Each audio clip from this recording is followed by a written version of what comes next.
In the name of the Father, and of the Son, and of the Holy Spirit. Well, we're talking about a population about twice the size of Temple, Texas here, coming together for the feast of the Passover. But this year, there was an added buzz. A great number of Jews had seen with their own eyes how Jesus had raised Lazarus from the dead. And many believed in him. But some went and told the chief priests and the Pharisees. Word had gotten around, first to a large crowd of Jews who themselves went over to Bethany to try to lay eyes on Lazarus and see this thing for themselves.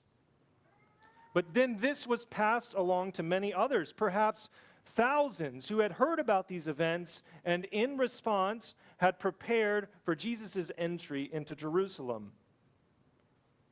This pro-Jesus multitude, many of whom believed in Jesus on account of his words and works, along with those who wanted to believe in Jesus but had yet to see for themselves, along with more than a few Greeks and Gentiles, as we learn in John 12, verse 20. And they had a very deliberate way of welcoming him. We did our best to do kind of a simile this morning as we processed in with palm branches. But this is what they did. With as much pomp and circumstance as they could muster, they heard of his coming, and so they got together to welcome him into Jerusalem. They took palm branches, which according to my research weren't all that common in Jerusalem. So they cut these palm branches. So this is a premeditated act. And they went out of the city to meet him, to welcome him. This is what you would do for a king. You would meet him outside the city to welcome him in. And they were continually crying out, "Hosanna! Blessed is he who comes in the name of the Lord, even the King of Israel." So what is with the palm branches? Well, considering that this ceremony was premeditated, it's not like the people just said, we need to hold something, let's just go, oh, there's a palm branch, let's go cut that and hold it. This was premeditated. And so in their minds, in the minds of the crowd, what was the connection of palm branches to the person of Jesus? This is a detail that is unique to John's gospel, by the way.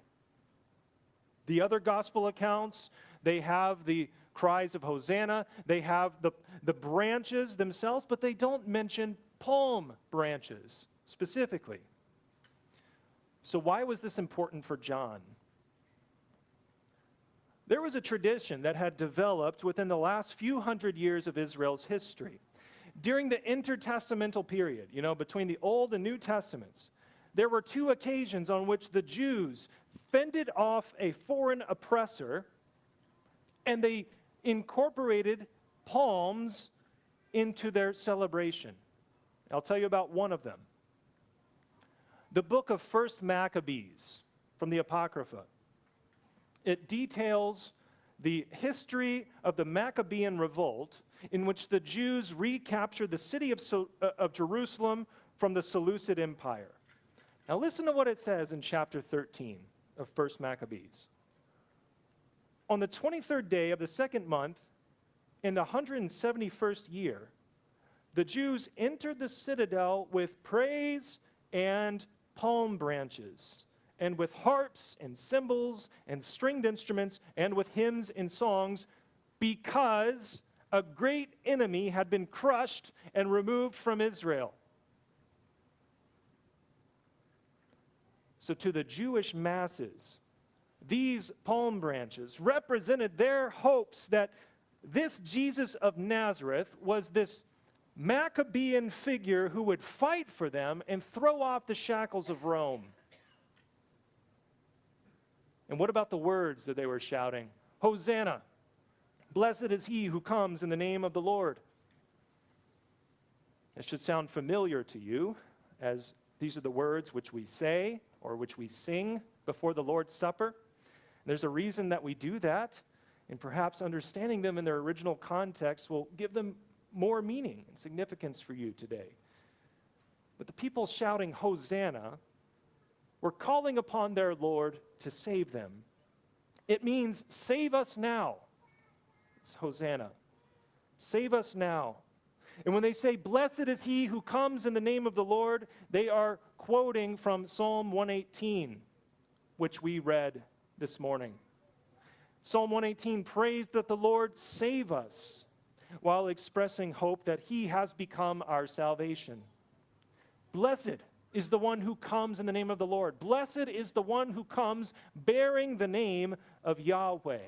Blessed is the one who comes to save, even the King of Israel.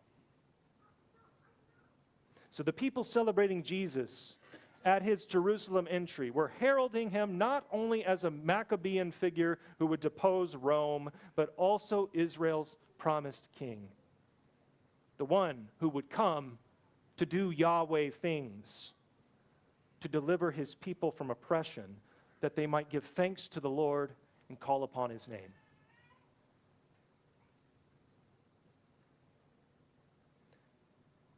They were there to call upon him to save them. And they were spot on with their identification of Jesus as Israel's rightful king. They were right to call upon him to save them. They were right to connect him with Israel's victory over foreign oppressors. They were right. But that was as far as that went. No one yet understood how this was all going to come together.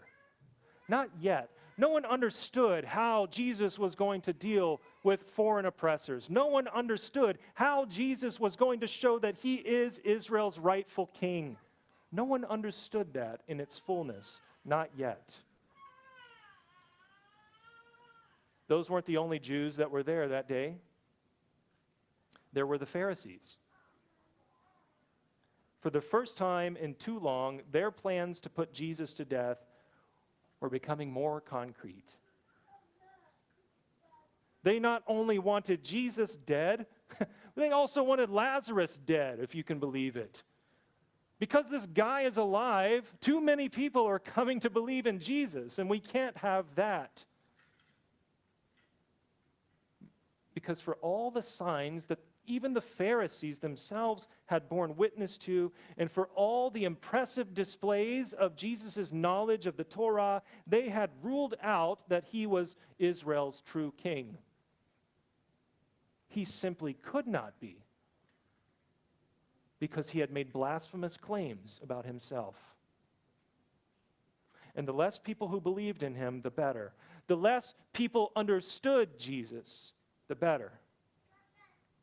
And they just had to wait for the right moment. So for now, on this Palm Sunday, they had to muster the intestinal fortitude to sit through the show, to endure the shouts of Hosanna, as if this man could save anybody, and to hear the sickening sound of people heralding Jesus of Nazareth as Israel's king.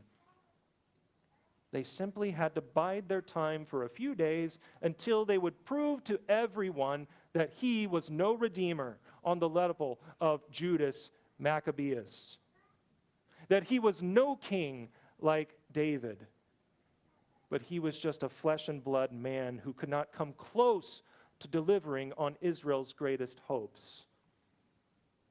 And surely they would learn. They would learn. They would see Jesus for who he really is. But for now, for these Pharisees, it was annoying to see people fawn after him. Look how the world has gone after him, they said. If only they knew where this was all going. How annoyed would they truly be? The Jewish crowds that were hailing him as king, they did not totally understand everything that was going on that day. The Pharisees not only didn't understand Jesus, but they did not want to.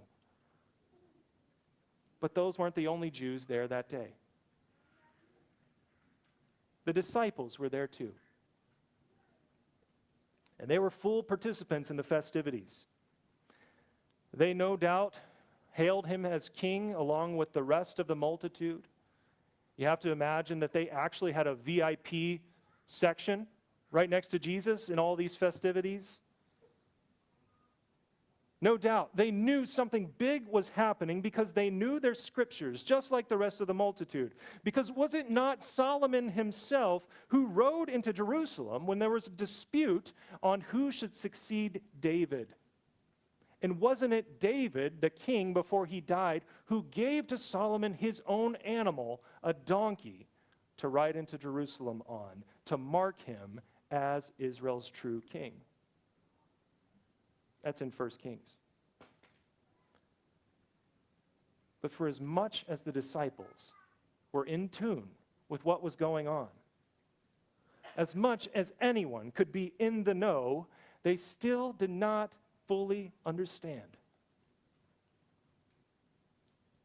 In our reading that we heard earlier at the beginning of the service, verse 16 tells us that very fact. John says, his disciples did not understand these things at first. But when Jesus was glorified, then they remembered that these things had been written about him and had been done to him. See, they knew their scriptures like any other faithful Jew. But those writings remained veiled to them. It wasn't until Jesus was glorified that they came to recognize and realize the significance of this event. It wasn't until later that they came to see what kind of king this truly is. Not only a Maccabean deliverer from a foreign oppressor, not only a righteous ruler like David, but something far greater. And John says that this only began to occur to them when Jesus was glorified. What does that mean? Jesus goes on to say later in John chapter 12 that he must be lifted up, and that when he is lifted up, he will draw all men to himself. He gives us his purpose for being there. He tells us why he rode into Jerusalem. He rides into Jerusalem to ultimately be lifted up, to be glorified, to deliver his people from a true foreign threat, from Satan, sin, and death. He rides in to take his place upon his throne, a wooden cross, so that he will be our conquering Lord, and that he will rule over the nations. What the Pharisees had plotted to prove that Jesus was no king only had the opposite effect. It is in the crucifixion of Jesus that we see his rightful claim as King of Israel, but also the entire world as he draws all men to himself. This glorification of Israel's king is centered in his death.